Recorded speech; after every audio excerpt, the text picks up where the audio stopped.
Chris, real quickly, because it was just referenced by Brett, that fight, fight, fight moment where they played out that political rhetoric that we have seen on the other side since they focused so much on that with the former President Trump. Listen. Is to fight. Our job is to fight. We are in a fight. We are in a fight. We are in a fight. Democrats are fighting as hard as we can. Democrats are standing up to fight. We know how to fight. We like a good fight. Democrats are going to fight like hell. We fight like hell. I'm going to fight like hell. I will fight like hell. We're going to fight like hell. I'm going to fight like hell. Fight like hell. I will fight like hell. We have to fight like hell. I, and I know many other senators and members of the House, will fight like hell. We are going to fight like hell. We're going to fight like hell. We're going to fight like hell. And we just have to fight. We're going to fight. We are going to fight. We're going to fight. We're going to fight. Because you'll fight. To fight. Political revolution. That means that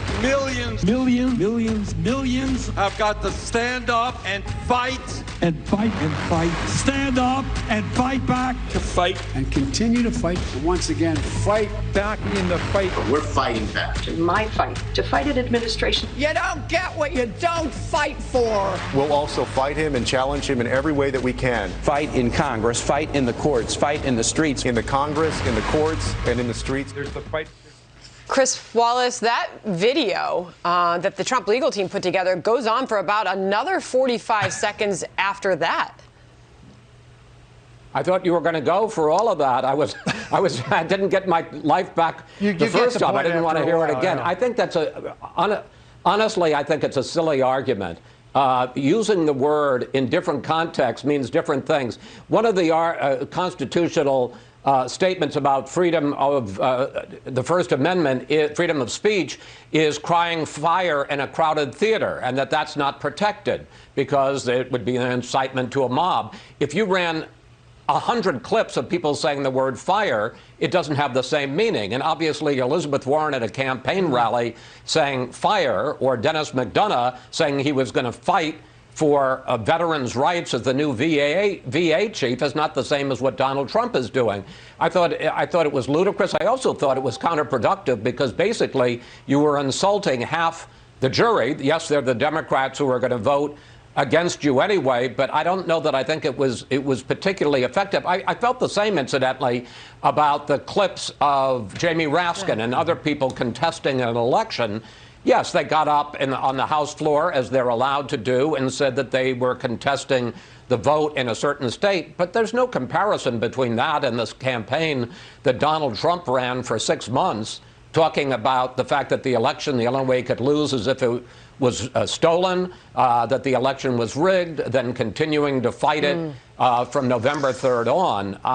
You got to remember, this is the third string that of lawyers that Donald Trump wanted, the very good lawyers he had in the first impeachment trial, like Pat Cipollone and Jay Sekulow. They wanted no part of this trial. Then he had another team, and they quit because of some of the things that the president wanted them to rehearse. So he's gotten his third string here, and frankly, I think that's about the way they're acting. I'm not sure it makes any difference because I think Trump's going to win.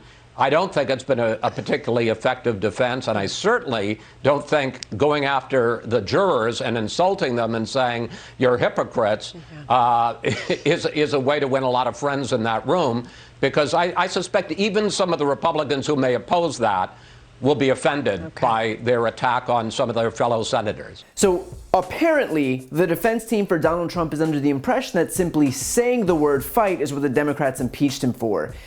I don't know what full-grown adult really needs to hear this, but saying the word fight is not impeachable. It's saying the word fight when it's followed by an insurrection at the Capitol wherein an armed mob seeks to assassinate the vice president and the Speaker of the House that's impeachable. Just, for starters. Clearly, just uttering the word fight is not the issue here, nor are Democrats claiming that Trump should be impeached for doing so. But it's the context of the events on January 6th that matter, where his rally cry to, quote, fight like hell was quite literally followed by his supporters going to the Capitol and fighting like hell. That's the difference. So the Trump team can show all the clips they could find, and trust me, they showed every clip humanly possible, but Elizabeth Warren saying we should fight for healthcare didn't lead her supporters to try and assassinate anyone for medical coverage. Amy Klobuchar saying that we have to fight like hell didn't turn out a murderous mob. Bernie Sanders saying millions of people have got to stand up and fight did not lead to millions of people storming the Capitol. It didn't even lead to one person storming the Capitol. You might have noticed that they even used a clip from my own interview with Jamie Raskin. This is what is our fight right now. There's the fight, there's the fight, there's the fight, and then there's the fight to defend. Back in the fight. And yet, as far as I know, no one watched that video on YouTube and tried to hang an elected official because of it. Context matters, and in none of those clips was the intention to actually turn people out to commit violence, whereas Donald Trump's intention was. He knew his supporters were violent. He knew his supporters were aggrieved. He knew they were ready to fight. He knew all of that because he inspired it, both at the Capitol on January 6th and for months leading up to it, where he laid the foundation for his big lie and repeated that lie on an hourly basis over the course of months. This was the natural conclusion of a campaign to manipulate people into thinking they'd been robbed. From warning that he wouldn't accept the election results even before the election, to erroneously declaring himself the winner on November 4th, to spending the next 8 weeks insisting that the election was stolen, he spent every waking minute waging this disinformation campaign. And so the events on January 6th weren't a surprise, they were the culmination of a months-long effort by Donald Trump. The violence wasn't some accident, it was the point. Now, Chris Wallace brings up the idea of protected speech, which was a core tenet of Trump's defense team's argument, that Trump was allowed to say what he said at the January 6th rally because he has a First Amendment right just like the rest of us. Only, here's the thing, incitement is not protected speech. Not for any of us, not for the President of the United States. And so when he commanded his audience to fight like hell and go to the Capitol, and they did exactly that, then his speech is no longer just innocent speech covered by the First Amendment, it's incitement. Wallace even touches on the false equivalency presented by the defense team that certain Democrats objected to the certification in early 2017. And that's true, they did, but two important points. One, there was no senator to join in on the Democratic lawmakers' objections, and so those objections were just a few minutes delay, the process was carried out without issue, and the results were certified. And two, it didn't lead to an insurrection. Seems like a pretty important distinction to me if you're going to try to draw a comparison between those two. One was responsible for maybe a 20-minute delay, the other nearly left the Vice President and the Speaker of the House killed. But sure, tell me more about how those things are equivalent. Wallace even points out the most telling point, and that is that making this argument is actually insulting to the senators who are acting as jurors. If you have a legitimate argument, fine, make it. But pretending that Stacey Abrams saying we have to fight for our right to vote is the same as Donald Trump saying we have to fight because the election was stolen, leading to a mob storming the Capitol, is a joke.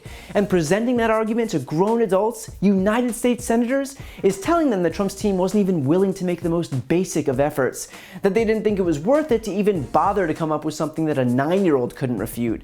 If someone made that argument to me, even someone on my side, and expected to win me over with it, I'd be embarrassed. And look, when all is said and done, Trump's defense team might not even need to present any semblance of a persuasive argument. They may very well have needed to simply show up with a pulse, and that would be enough for most Republican senators to cast their vote to acquit Trump. But the fact that they'll be swayed with arguments so weak, so laughably flimsy, so offensive, is a testament to just how little integrity they have. That these people could be convinced that Madonna saying the word fight and Trump inciting an insurrection are the same thing goes to show that they clearly don't take themselves seriously, and that we shouldn't either. While you're here, please check out my podcast, No Lie with Brian Tyler Cohen. I take a deep dive into the top stories of the week, and I also interview major players in the world of politics, like Kamala Harris, Adam Schiff, Nancy Pelosi, Pete Buttigieg, Katie Porter, Al Franken, Cory Booker, Jamie Harrison, Mary Trump, and many more. Again, that's No Lie with Brian Tyler Cohen, available anywhere you listen to podcasts.